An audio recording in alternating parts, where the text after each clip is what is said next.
Hi hello friends, welcome to our channel. ఇప్పుడు వచ్చేసి మీకు బ్యాక్ సైడ్ కనిపిస్తుంది కదా, నేను వచ్చేసి తిరుచానూరులో ఉన్నాను. శ్రీ పద్మావతి అమ్మవారి ఆలయం దగ్గరికి అయితే వచ్చాను. మీకు ఇక్కడికి వచ్చిన తర్వాత ఎలా రావాలి, అదేవిధంగా మీ షూస్ ఎక్కడ ఉంచుకోవాలి, అదేవిధంగా మొబైల్స్, అదేవిధంగా లడ్లు ఎక్కడ తీసుకోవాలి, ప్రతి ఒక్కడైతే మీకు ఇదే వీడియోలో అయితే ఎక్స్ప్లెయిన్ చేయడానికి అయితే ట్రై చేస్తాను. మీరైతే చివరి వరకు అయితే చూడండి. మరి లక్ష్మీదేవి వారు పద్మావతి అమ్మవారి రూపంలో భూమిపై ఎందుకు ఆవిర్భవించారు అని చూసినట్లయితే, భృగు మహర్షి మహావిష్ణు వక్షస్థలంపై తనడంతో ఆగ్రహించినటువంటి లక్ష్మీదేవి భూమిపై జన్మించిందట. మహావిష్ణువు దాదాపుగా 12 సంవత్సరాల పాటు తపస్సు చేసి పద్మావతి దేవి వారిని పరిణయమాడి ఇప్పుడు ఉన్నటువంటి తిరుమల కొండపై భక్తుల కోసం ఉండిపోయారట.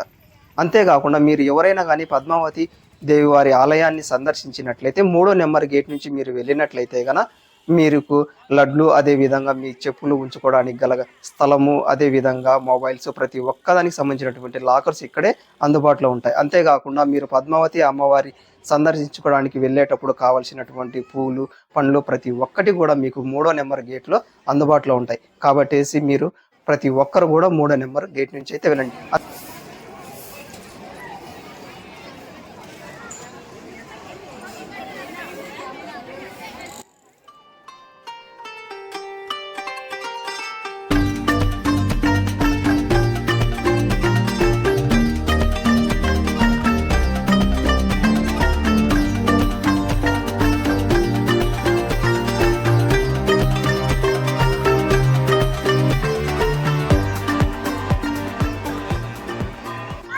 ఇక్కడి నుంచి అయితే శ్రీ పద్మావతి అమ్మవారి ఉద్యానవనంలోకి అయితే వెళ్దాం. చూద్దాం ఈ లోపల ఎలా ఉంది ఏంటనేది కూడా. మనం ఇంతవరకు అయితే వెళ్ళలేదు, ఇదే ఫస్ట్ టైం. లోపలంతా ఇప్పుడంతా అయితే చాలా చీకటిగా అయితే ఉంది. అసలు ఏముంది ఇక్కడ అనేది అయితే మనకు కూడా అంత ఎగ్జాక్ట్లీ అయితే తెలియదు. ఉద్యానవనంలో ఎక్కడైనా డోర్స్ ఉన్నాయా లేవా, లోపలికి వెళ్ళడానికి లైటింగ్స్ వగేరా. కానీ ఎక్కడికి వెళ్ళాలి, ఎటు వెళ్ళాలి చూద్దాం. ఇంకా కొద్దిగా ముందుకు వెళ్ళినట్లయితే కనుక మనకేమన్నా కనిపించచ్చేమో. మనకు అక్కడైతే మ్యాక్సిమం అంటే కానీ అక్కడ రైట్ నుంచి కూడా వెళ్ళాలనుకుంటా. కానీ మార్నింగ్ ఈవినింగ్ కన్నా 4-5 ఆ మధ్యలో మనం వస్తే కన్నా వావ్, చాలా సూపర్గా ఉండేటట్టు ఉంది ఇక్కడ ఉద్యానవనం లోపల. అయితే ఎంతటి ప్రశాంతంగా ఉంది ఇక్కడ, చెట్లు, వాతావరణం, చల్లని గాలి. అందుకని ఎప్పుడు కూడా ప్రకృతిని నాశనం చేయకూడదు అన్నది.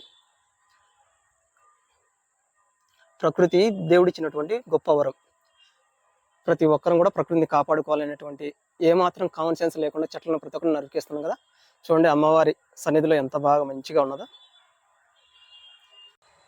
ఈవినింగ్ కన్నా వచ్చింటే కన్నా చెట్లలోకి వెళ్ళడానికి అందుకు ఏమైనా ఆస్కారం ఉండేదేమో. ఇప్పుడు ప్రస్తుతం అయితే కన్నా ఎక్కడే కానీ లోపలికి వెళ్ళడానికి అయితే ఛాన్సెస్ ఏం లేదు. సరే, బయటికి వెళ్ళి ఇంకా మీకు చూపించవలసినటువంటి ప్లేసెస్ చాలా ఉన్నాయి, వెళ్ళి చూద్దాం. అదేవిధంగా నాకు తెలిసినటువంటి హిస్టరీ కూడా ఇంకా కొద్దిగా వివరించడానికి అయితే ట్రై చేస్తాను.